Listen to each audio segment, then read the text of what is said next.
Dhe shikojmë pak mësimin 2.6, krijimin e formularëve. Atëre shikojmë pak kompetencat të nxënit. Pra ju duhet të kuptoni përdorimin e formularëve në Access dhe formularët të ndërtuar në Forms Wizard. Atëre në desktop, pra në ekran, ju kam lënë një databazë me emrin databaza mësimi 2.6. E hapim këtë. Ndërkohë po jetë në Classroom dhe ju shkarkoni të gjitha këto fajle dhe po klikojmë option enable dhe shikojmë pak kërkesat e tjera. Pra mbi këtë material nuk do hapni të krijoni një të re, por mbi këtë atëherë fillojmë me pyetjen e parë. Sa tabela ndodhen në të? Atë shikojmë që janë 3 tabela. Tabela notat, lëndët dhe nxënësit. Ju do të keni të gatshme këtë. Ndërkohë e kam lënë të jenë të renditura sipas object type. Dhe për tabelën nxënësit thotë shiko çfarë karakteristikat ka. Atëherë po e hap tabelën nxënësit tek menuja home në view, zgjedh design view. Dhe shikoj tabela fusha nxënësit është tipi auto number dhe kam lënë primary key. Emër mbi emër është tipi text, datë lindja, tipi date and time. Ndërkohë te format kam lënë day, month, year. Ditë lindja dhe vendlindja dhe gjenia, numri i telefonit e kam lënë text që të përfshihet të 0 përpara. Foton e kam lënë të tipit attachment dhe caption, po ja lë foto. Kokën e tabelës. Pjesa tjetër, tregoni si janë bërë relationship. Atëherë shkoj në Access, Database Tools, Relationship. Po të shikoni, lidhja që është një shumë me shumë, infinite me infinite. One to many. Për të bërë një lidhje infinite me infinite, duhen 3 tabela. Atëherë po japim close. Shikojmë kërkesën tjetër. Tani futemi në brendësi. Kemi krijimin e forms. Kemi 3 lloj forms. Forms, pra do të përdorim forms direkt, forms design dhe forms wizard. Çfarë kuptojmë me forms? Me forms. Pra kur krijohet një forms. Atëherë, nëse ti ke hapur një tabel, si në rastin ton, për shembull tabela nxënësit, dhe ke bërë double click dhe shkon në menun create dhe klikon direkt forms, ajo krijohet. Do të thonë çdo tabelën që ti ke hapur dhe klikon në create pra në forms, automatikisht kjo e krijon. Atëherë mund ta sejvojmë, vëmë emrin tabela nxënësit dhe nëse do donim ta fshinim këtë tabelë, duhet patjetër që ju ta mbyllim më përpara dhe ta fshin. Atëherë po i bëj, klikoj me të djathtën, po i bëj close all, klikoj mbi formsin, po të shikoni formsi ka ngjyrë tjetër nga tabela dhe po jap delete. Po marr diçka tjetër, forms design. Form design është formsi bosh dhe ti e krijon vetë. Pra i vendos ti të gjitha objektet. Atëherë po të shikojmë menun create, forms design, shikoni që është bosh. Atëherë mund të marr disa objekte, për shembull mora një buton. Thjesht po e bëj këtë tip ilustrimi, mund të marr një fush nga disa tabela, për shembull nga tabela lista ose në fjalë notat. Po i marr me drag and drop. Në kjo është ideja e formsit design. Do një ti nuk e bën i shton vetë ti gjitha objektet. Atëherë shikojmë pak Forms Wizard. Forms Wizard mund të bësh një tabelë të vetëm ose më shumë se një tabelësh. Atëherë create, shkoj në more forms dhe zgjidh Forms Wizard. Po marr tabelën e parë, tabela nxënësit, dhe po i kaloj me shijetën teke në të djathtë ose me dyshen. Por në këtë rast po marr me teken sepse po të shikoni tek fotot, më ka dalë shumë te pjesa e fotos. Atëherë marr vetëm foto. Atëherë po i kaloj, do të thënë e zgjodha vetëm me teke këtë, po krijoj një Forms Wizard vetëm me një tabelë. Atëherë emri i tabelës mund të ndryshoj dhe po i lë një tabelë, një emër, Forms forms i nxënësit. Dhe finish. Po të shikoni, kjo është ndërtimi i një formsi duke përdorur Forms Wizard, por vetëm me një tabelë të vetme. Do të thënë jo duke i përzierë. Atëherë po marr një forms tjetër, po ndërtoj një forms tjetër dhe këtë po e bëj ta kem me disa tabela. Atëherë fillim fare merrem me tabelën nxënësi, po i kaloj, klikoj përsëri lart, po marr tabelën lënda, po marr ID-n e lëndës dhe këtu po marr vetëm datën dhe provimin, sepse ID lënda dhe ID-n e nxënësit e kam. Atëherë këtu në pjesa e formsit po vendos një emër, atëherë emrin po e vendos full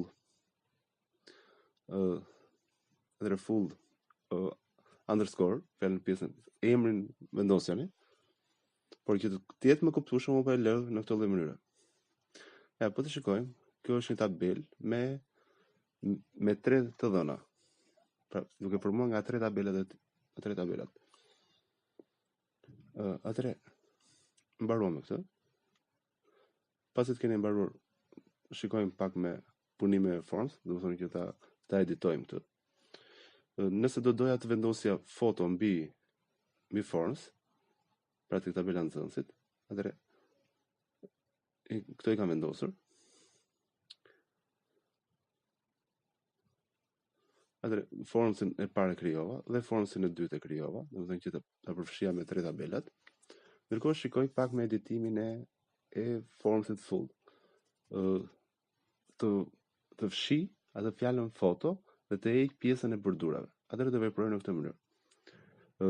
Klikoj mbi foto ose shkoj në menun view dhe marr layout view. Ja, domethënë po flasim për tabelën nxënësit. Atëherë view, layout view. Më pas, do e mbyll të pjesën e properties, klikoj dhe marr tek line color, marr transparent, domethënë që mos më ketë për të jetë e njëjtë si fusha. Atëherë po të kaloj me next record, kaloj nga një rekord në rekordin tjetër. Çfarë do bëj tjetër? Po klikoj mbi foton, mbi pjesën e këtu, tek layout marr remove. E të kem mundësi të shkëpuz këto. Klikoj me të fjalë nga tastiera, bëj delete, pra e fshiva. Dhe foton kam të drejtë ta zhvendos momentin që e kam bërë layout, pra layout remove. Po e spostoj në të djathtë, pra foton, pra kam të drejtë ta editoj dhe mund ta zgjeroj në mënyrën vertikal. Okej. Dhe pasi kam bërë rregullimin e tij, shikoj që kaloj nga një rekord në rekordin tjetër. Mund të shtoj një new dhe të tregoj për çfarë më shërben formsi. Kjo është e rëndësishme. Rekordi shërben dhe për të krijuar, pra për të shtuar rekordet e tjerë, pra formsi shërben për të shtuar dhe rekordet e tjerë në tabela, pra të dhënat ti mund t'i shtosh ose nga tabela ose nga formsi. Një forms në rastin tonë kjo shfaq vetëm një rekord të dhënash. Ja, po të shikoni është shfaqur emri im që është shtuar tek formsi. Këtë gjë mund ta fshi. Atëherë delete row dhe pas close. Po shtojmë një combo box. Që këtë combo box do ta përdor për motor kërkimi, për search. Atëherë po klikoj tek formsi i nxënësit, në menun view, te pjesa view më marr design view. Dua të fshi pak të header, por shikoni që pjesa kur e shkruaj formsi i nxënësit është pak e madhe, e ngushtoj dhe e bëj me drag, domethënë është shkëpuz lart. Dhe rregulloj pjesën e hapësirës së formsit. Në menun design klikoj tek combo box.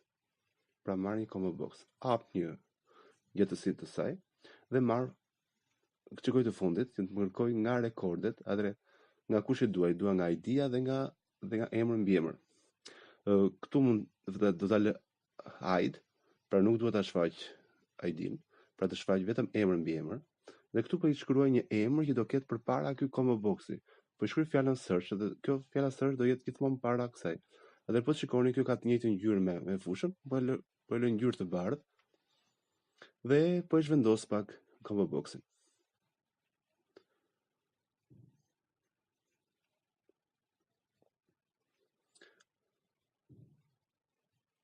Po shkoj në view dhe të shikoni që në momentin që klikoj mbi një emër, ajo më shfaq të dhënat e tij. Ndërkohë mund ta gjej dhe me search, për shembull, nëse shkruaj entela dhe jap enter, ajo më çon tek rekordi për katës. Okej. Ju do të keni një punë të pavarur që do ta shikoj. Atëre, atë punë që bëm tek formsi nxënësit, ne po e bëjmë edhe tek tabela te formsi fut të dhënat.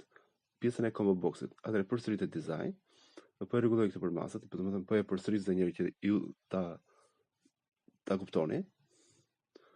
Atëre po shkruaj një tekst të gjitha të dhënat e nxënësit. Po klikoj jashtë saj dhe po marr një combo box. Pra, dhe këtë combo box po e përdor për të bërë search. Atëre emër dhe mbiemër dhe ID-a. Po e lë përsëri ID, këtu shkruaj search-in, pra fjalën search ose fjalën kërko si do duash ti, mund ta lësh edhe shqip atë. Okej. Atëre, po i spostoj pak më djathtas. Nëse shikoj. E shikoj që kam pak të errët atë, atëherë përsërit e layout, bëj double click këtu, ose klikoj, pak double click, po këtesh klikoj dhe bëj search. Po të shkoj të search, automatikisht, po rregulloj edhe për masat e fotos, pra për masën e fotos, atëherë klikoj sipër saj, tek layout dhe marr remove. Ndërkohë, duke klikuar direkt me delete. Atëherë po A për masën e saj. Atëherë line color. Po të shikoni nuk më shfaqen pjesa e listës, e mbyll një herë dhe A përsëri.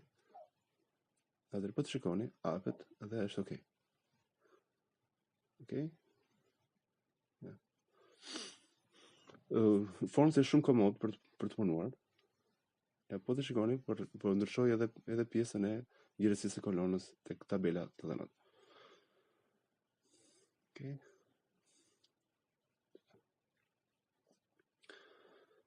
Po marrim pasi mbarojmë këtë, pra kjo unë do shpjegoj në klasë. Ju do keni si punë të pavarur importimin, pra këto 4 mini kërkesa, pra do importojmë nga aksesi. Atëre, po të shikoni ato akses external data tek import nuk shfaqen, atëre unë çfarë do bëj? Po e mbyll një herë, sepse shikoj që pasaj një farë problemi. Nëse ju i keni të shfaqur atë, është okay. Atëre unë po e heq programin dhe po e mbyll prapë. Do të thonë që e kemi në desktop, pra po e mbyll dhe A prapë. Klikoj në option dhe enable this content dhe shkoj në external data, pra të importoj të dhënat, po jo nga Excel-i, por nga aksesi. Ndërkohë unë kam lënë një tabelë në akses që ka emrin videoteka. Atëherë në desktop ne do t'i marrim tabelat e gatshme nga databaza videoteka, playlista, më falni. Atëherë playlista, po jap open dhe okay. Klikoj tek tables, bëj select all dhe i marr të dyja. Dhe jap close. Ndërkohë shikoni që më kanë ardhur të dyja tabela grupet dhe tabela nxënësit. Ndërkohë këto kanë ardhur edhe të relationship, sepse unë tek tabela databaza, atëherë po shikoni që janë të plota. Okej. Marrim një kërkesë tjetër. Shikoni pak relationship. Atëherë për të parë relationship, veprojnë në këtë mënyrë. Database tools. Po të shikoni nuk shfaqen, atëherë klikoj në show table dhe shfaq të dyja tabelat. Po të shikoni ato janë të lidhura vetë, sepse i kam të lidhura tek tabela playlista. Domethënë kur ne marrim të dyja tabelat, ato i kanë marrë dhe vetit e tyre. Domethënë janë të lidhura. Atëherë ndërtojmë një forms me wizard, atëherë po I bëj close all këtyre. Forms user që ta përdor me që të marr të dyja tabelat. Atëherë po klikoj, po I çoj të gjithë në të djathtë e tabelën grupet. E vetme gjë që s'po kaloj, nuk po kaloj te ID këngëtari, sepse ID në këngëtari e kam tek pjesa tek tabela e parë. Emrin e saj po e vendos videoteka. E keni edhe të emërtuar edhe tek teksti I Wordit. Atëherë, tjetër gjë do bëj edhe për foto, atëherë tek layout po e rregulloj që këtë për masën, ngushtoj pjesën e po bëj në layout remove, po e shtyp delete në tastiera dhe po e rregulloj pra line color. Pra e njëjta gjë që bëra tek tabelat e para, pra te formset e para, po I bëj edhe këtu. Por këtu nuk kam vendosur foto. Fotot u kam lënë në desktop. Po u kam lënë në format të zipuar. Po kjo është folder, por do ta lë në format ndryshe. Pra formatin e zipuar në formë libri. Por po të klikoni me të djathtë me mouse-it aty e të zgjidhni extra to photo grupi, ajo I kthej në folder. Atëherë klikoj mbi karficë dhe në add selektoj folderin që jam që kam në desktop. Atëherë në lidhje me grupin që kam e marr dhe jap OK. Këtë gjë do ta bëni me kaluar në next record, do ta bëni për gjitha grupet. Atëherë pra deri në fund këtë gjë. Pasi kam plotësuar këto, sepse I plotësova, shikoj, mund të shtoni dhe ju vetë një grup, pra shkojnë në rekordin e fundit fare dhe shtoni vetë një grup për qefin tuaj. Atëherë, çfarë do shtoj tjetër këtu? Po shtoj edhe një comma box për të bërë search-in e saj. Atëherë, përsëri tek header, bëj një hapje të comma box-it, përsëri maj found, marr emër, ID dhe emrin e grupit. Këtu shkruaj search dhe finish. Mund ta lija dhe emër mbi emër, nuk është asnjë problem. Atëherë, po marr ngjyrën e bardhë dhe po e spostoj pak djathtas ose po lë. Atëherë po të shikoni. Atëherë, shiko. Dhe kur të dërgoni, do më dërgoni si punë video këtë detyrë. Pra këtë që kam punuar, vetëm se emrin do ndryshoni duke vendosur emrin mbi emrin tuaj. Atëherë, faleminderit.